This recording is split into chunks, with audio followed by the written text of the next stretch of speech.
U.S. Air Force tested this bomb in 2003. The cloud that resulted reached 10,000 feet in the air. This weapon was designed for the Iraq War, but never used on the battlefield until today. We have the greatest military in the world, and they've done a job as usual. At 7:32 p.m. local time in Afghanistan, the U.S. Air Force dropped the largest non-nuclear weapon the U.S. military has ever used in combat, the GBU-43, a 21,000-pound bomb known as the mother of all bombs, or massive ordnance air blast, on what the White House described as a complex of ISIS tunnels on the border with Pakistan.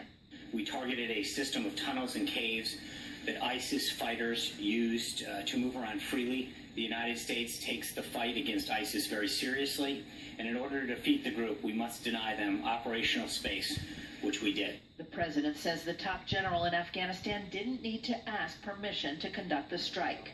We have given them total authorization, and that's what they're doing. And frankly, that's why they've been so successful lately.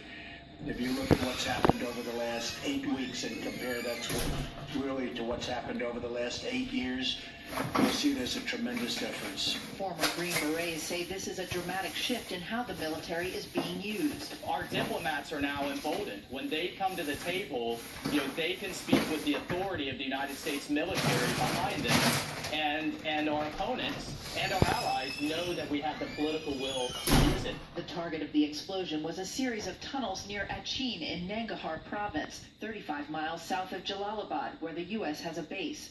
On Saturday, an American Green Beret was killed by small arms fire in that part of Nangarhar province. Staff Sergeant Mark D. Alakar of Edgewood, Maryland, part of an ISIS clearing operation.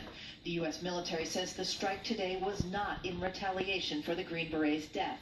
The president announced yesterday, after meeting with NATO's Secretary General at the White House, that National Security Advisor H.R. McMaster is leaving soon for Afghanistan.